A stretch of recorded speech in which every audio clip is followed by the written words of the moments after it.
Les réseaux sociaux sont avant tout de la psychologie et de la sociologie avant d'être de la technologie.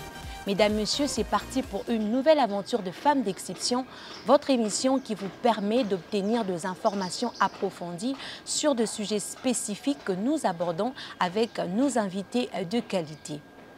Sur ce plateau, je ne suis pas seule, je suis accompagnée d'une femme intelligente. Elle s'appelle Plamedi Badianyama, présidente de Jeunes à l'Église Oracle de l'Éternel. Bienvenue Plamedi. Bonjour Merveille. J'espère que tu vas bien. Très bien, et vous? Ça va. C'est pour nous un plaisir de t'avoir aujourd'hui sur le plateau des Femmes d'Exception. Le plaisir est partagé en tout cas. Nice.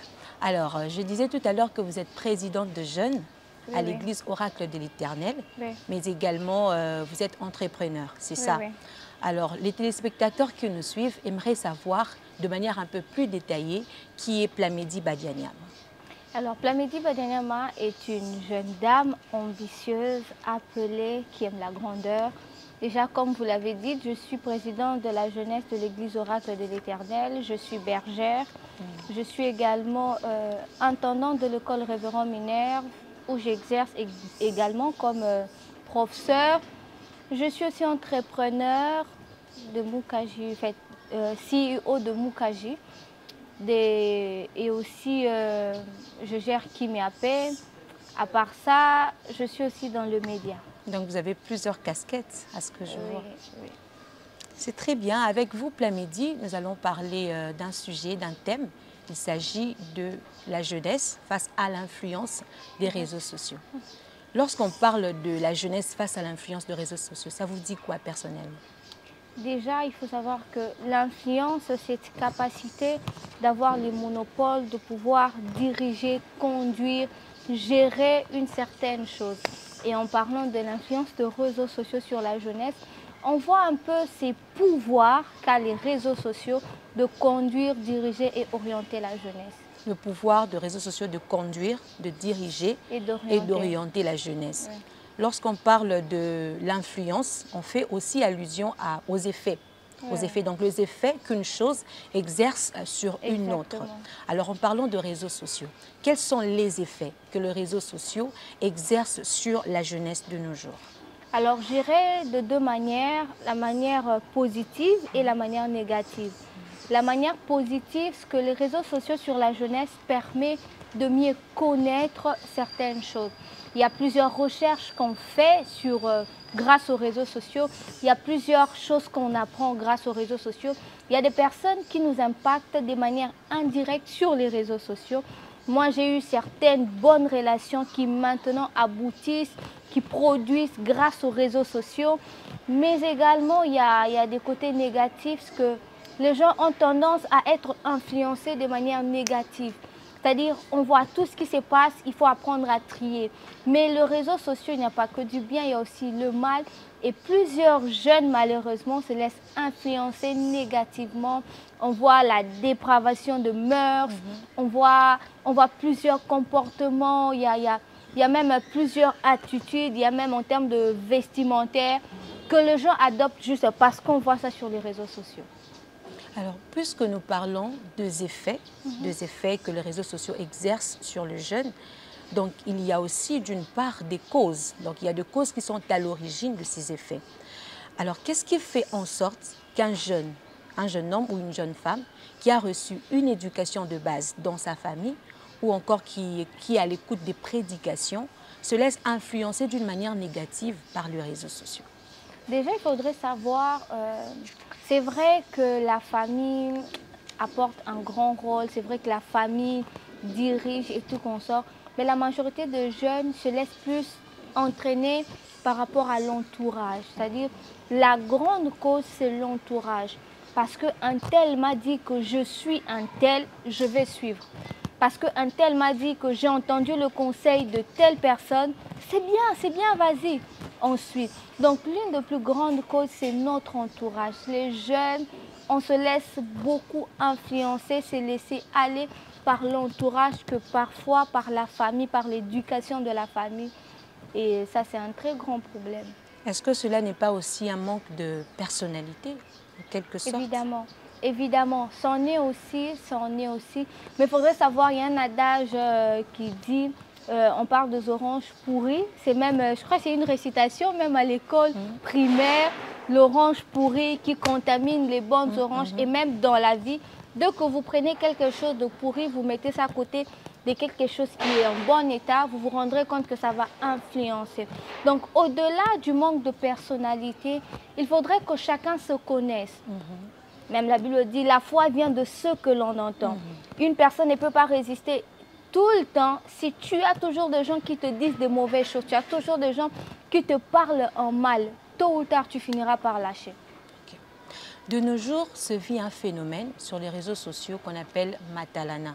C'est-à-dire, elle consiste à présenter une certaine image sur les réseaux sociaux, alors qu'en réalité, ça n'a rien à voir avec la vie de l'individu.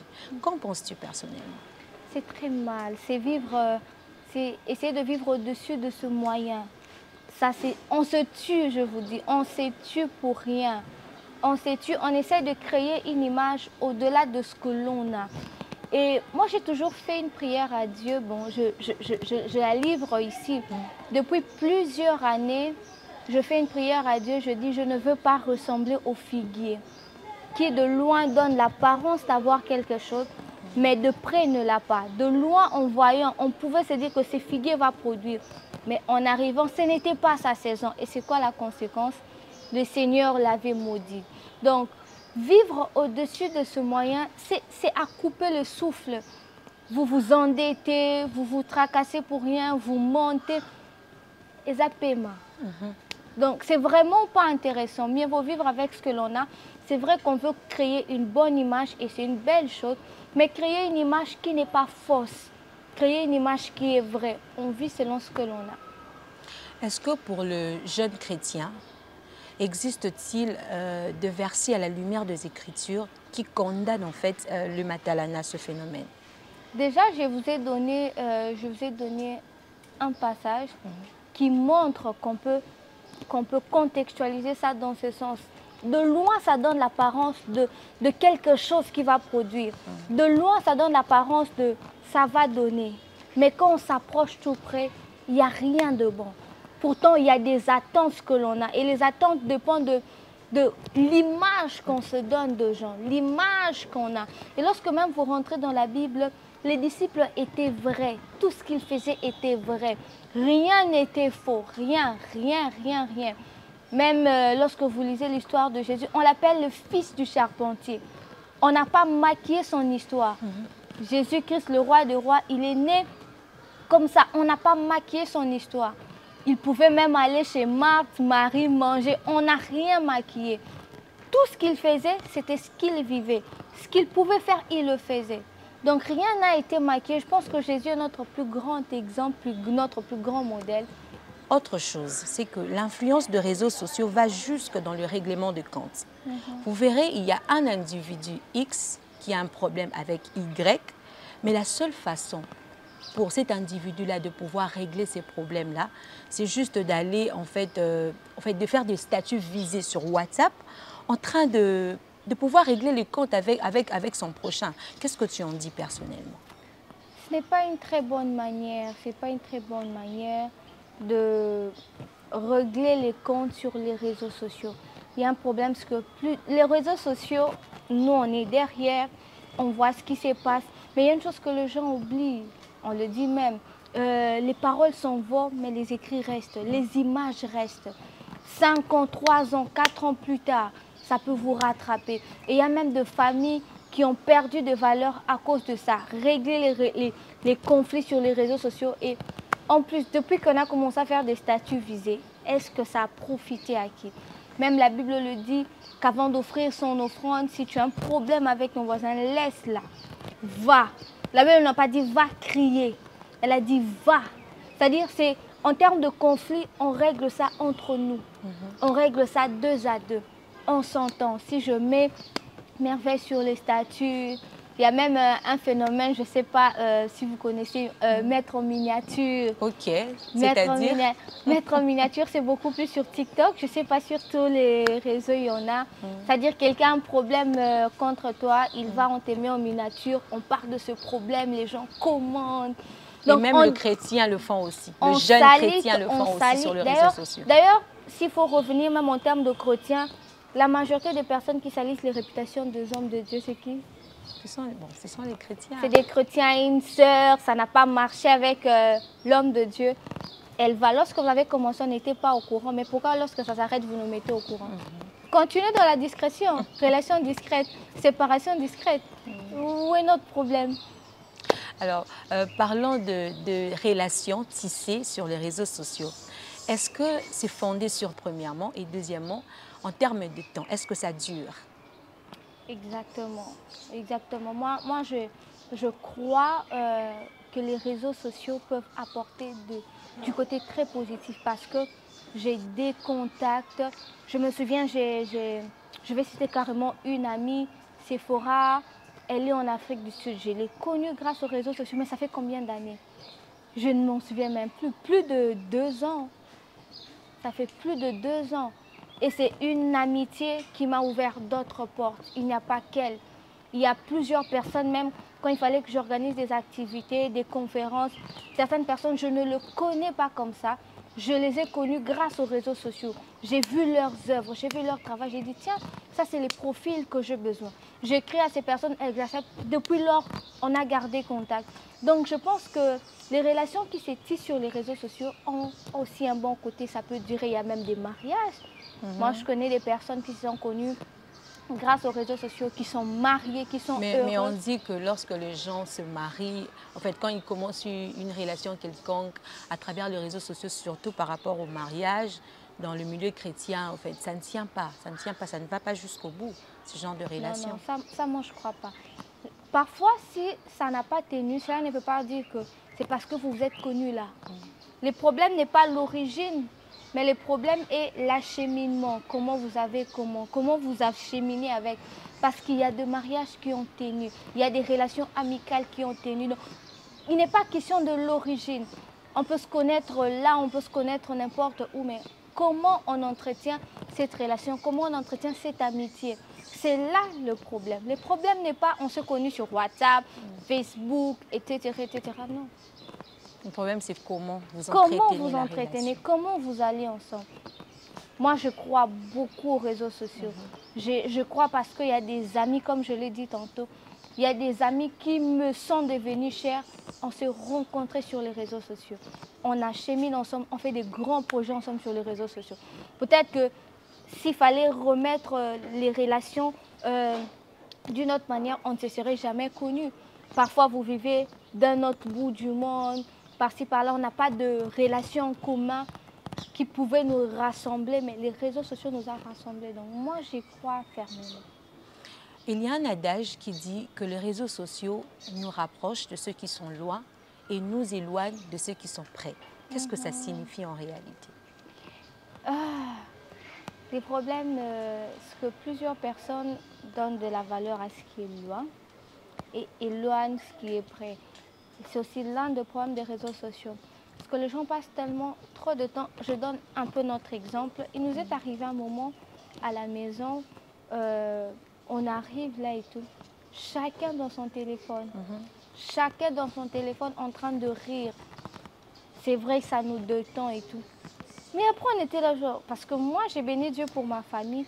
Nous, on est le genre de famille où on ne s'ennuie pas, même quand on est seul. D'ailleurs, pendant le confinement, nous, on s'amusait plus avec mes frères et sœurs. On était là ensemble, donc il n'y avait pas des sorties, on était entre nous.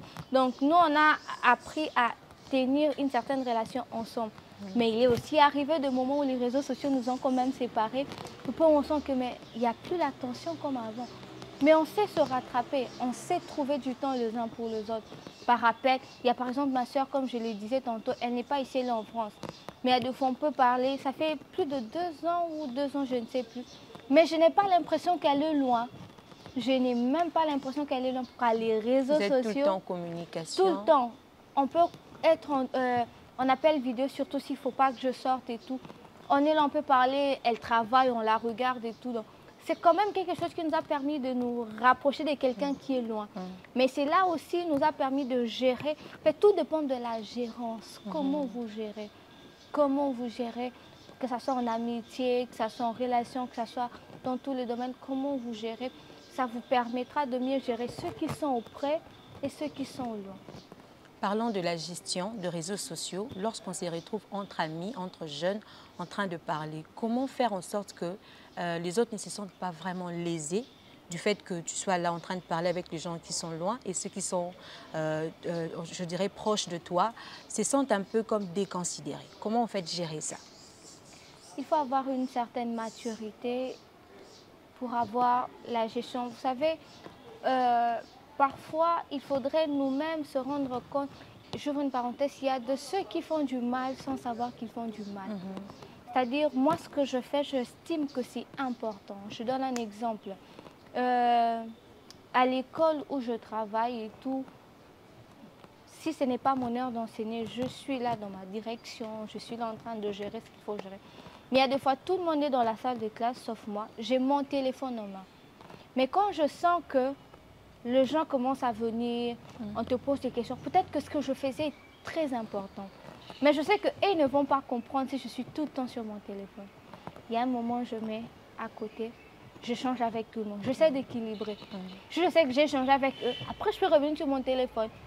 Il y a des fois, ils peuvent être là, on a besoin de te changer et tout qu'on sort. Donc, il faut avoir la maturité de savoir gérer, de comprendre. Comme la Bible le dit, chaque chose a son temps. Maintenant, c'est le temps des réseaux sociaux, c'est le temps de gérer c'est du loin et c'est le temps de gérer c'est du près. Plusieurs jeunes actuellement sont pris au piège par l'influence négative des réseaux sociaux et même le chrétien s'en dédent. En tant que leader de jeunes, peux-tu nous dire comment ils peuvent sortir de cette emprise? La discipline. Il faudra apprendre à se discipliner. Lorsqu'on est discipliné, premièrement, deuxièmement, on sait ce qu'on veut, on a des objectifs, on a des ambitions. Je pense qu'on peut sortir de ça. Il ne faudrait pas qu'un réseau social ça devienne maître. Moi, il y a des temps, je peux laisser mon WhatsApp. Non pas parce que je suis un jeune ou quoi, mais je veux juste me discipliner. J'ai une heure, je me réveille, je sais que j'ai mon téléphone. Je ne suis pas tout le temps. Et des fois, je peux faire des temps, je n'entre pas sur Insta, sur TikTok. Juste question de discipline. Enfin, de ne pas trop m'y attacher. Il y en a qui, leur bureau, exactement, c'est dans les téléphones. Mais même ça, il faut savoir comment gérer cela. Il faut savoir comment gérer, enfin, de ne pas être sous l'emprise des réseaux sociaux. Donc, la discipline, connaître ses objectifs, bien gérer son temps. Est-ce que les réseaux sociaux peuvent aussi avoir une influence sur la vie spirituelle d'un individu? Exactement. Exactement. Beaucoup. Pourquoi? Vous savez, même quand il faut prier, il y a une certaine, comment je dirais, il y a avant la prière, pendant et après. Parfois, pendant la prière dépend d'avant la prière. Il faut toujours apprendre à discipliner, comment je dirais, à créer une certaine atmosphère, de manière à ce qu'on entre facilement dans la présence de Dieu. Alors que ce que vous regardez avant d'entrer en prière, ça peut influencer votre moment de prière. Il y en a, vous avez tellement suivi des choses qui vous ont déconcentré, que même lorsque vous priez, vous avez l'impression que je suis en train de flotter. Alors qu'avant de prier, il y a aussi des chants, il y a aussi des prédications. Lorsque vous plongez dedans, vous vous rendrez compte que même entrer dans la présence de Dieu sera plus facile. Donc, oui, les réseaux sociaux peuvent aussi avoir un côté négatif dans la vie de prière de quelqu'un.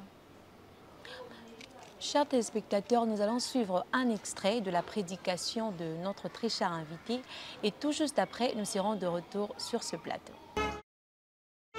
Vous connaissez l'histoire de la Coupe du Monde du 13 juillet 2014 qui a opposé l'Allemagne à l'Argentine. La légende raconte qu'à la 87e minute, le match allait 0-0. Mais à la 88e minute, on a introduit Mario Gauthier. Il a remplacé Miroslav. Mario Gauthier, il n'a pas assisté au match pendant 87 minutes. Il entre à la 88e minute. Mais la légende raconte qu'à la 113e minute, en d'autres termes 25 minutes après, il a marqué les buts. Les seuls buts de la qualification de la victoire de l'Allemagne. Comme pour dire, il est possible que le match ne commence pas par moi. Mais lorsque la prééminence me localise, le match est fini par moi. Moi-même, je déclare dans le nom de Jésus que Dieu t'introduise dans une saison de remplacement. Que Dieu inaugure dans ta vie la saison de remplacement. Ça ne va pas commencer par toi, mais lorsqu'on va t'introduire dans le terrain, tu seras différent. Est-ce que je suis en train de parler à quelqu'un? Cette histoire n'a pas commencé par toi, mais ta présence emmène un changement. De retour sur ce plateau, chers téléspectateurs, vous venez là de suivre un élément de Plamedi Badiadiama, prédicatrice de l'Éternel et aussi présidente de jeunes à l'église Oracle de l'Éternel. Alors Plamedi, qu'est-ce que ça t'est fait lorsque tu te retrouves en train d'enseigner la parole aux jeunes qui sont comme toi? J'aime bien. Je commençais à prêcher, ça va faire 10 ans. 10 ans. Donc, c'est un Les plaisir. gens même se posent la question, tu as quel âge si ça fait 10 ans? Ah, c'est bien. J'aime quand les gens restent avec des questions. Donc, je ne cache pas mon âge en tout cas, mais quand on me pose, j'ai toujours tendance à ne pas dire pour que les gens restent avec des questions. Mais en novembre, pour mon anniversaire, en fait, les gens sauront mon âge. De toutes les façons, mon père publie mon âge, même s'il ne dit jamais le bon âge. Mais au moins, c'est toujours à peu près. Okay. Donc, j'aime bien. C'est vrai que ça n'a pas été facile parce que je commençais à prêcher, j'étais au collège, j'étais en 4e secondaire. C'était très tôt et avec ma voix maintenant, elle est bonne. À l'époque, j'avais une voix très, très fine. Et on dira que c'était beaucoup plus féminisé. Non, féminisé, c'est trop. C'est bien même. Ma voix était bébé. Waouh! J'avais vraiment une voix de petit enfant. Je n'arrivais pas à entendre ma propre prédication. Et je me souviens, quand on prêche aux jeunes, ça passait. Mais quand il y a des grands dans la salle, c'est « Ma fille, tu prêches bien, mais on a l'impression que c'est un bébé et tout. » Alors, il fallait s'y faire. Il fallait aller au-dessus de ça, comprendre que je ne prêche pas pour qu'on m'accepte. Mais c'est un appel, c'est une passion. Et c'est après que j'ai commencé à changer des auditoires. Donc voilà, j'aime. C'est aller progressivement. Exactement. Ok. Nous allons passer à une rubrique importante de cette émission. Il s'agit de la rubrique divers.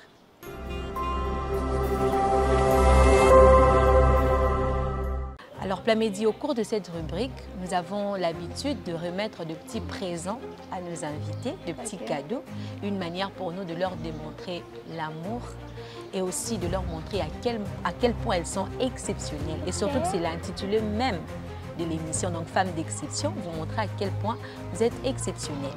Je veux demander à la régie de m'apporter des cadeaux que nous avions prévus.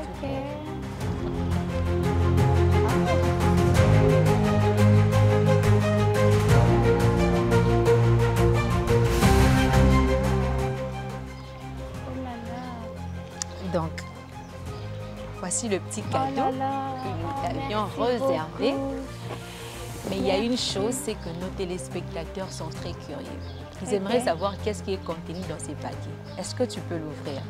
Bon, c'est mon cadeau, mais je vous laisse découvrir.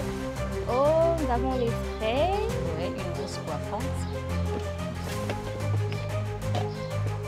Nous avons le shampoing. Merci beaucoup. Nous avons... C'est un déo. Ok. C'est un déo de l'air. Ok, merci. Et en dernier... Oh, il y a les gels. J'espère que ça t'a plu. Hein? Exactement, je ne m'y attendais pas. Je suis très, très surprise. Merci beaucoup. Je t'en prie. C'était vraiment dans l'intention de t'arracher un sourire. Ah, vous avez réussi en tout cas. Merci beaucoup. Je vous en prie.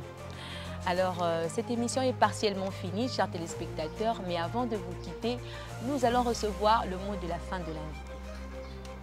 Merci beaucoup de m'avoir invitée. Je suis très touchée, très honorée.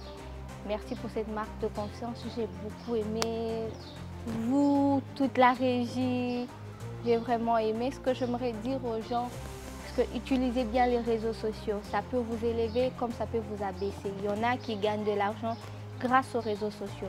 Mettez votre talent au vu et au su de tous. Ça va produire et éloigner ce qui est mal. Il est possible de gagner de l'argent sur les réseaux sociaux sans brandir son corps, sans avoir de mauvaises choses. Donc, gérez bien les réseaux sociaux.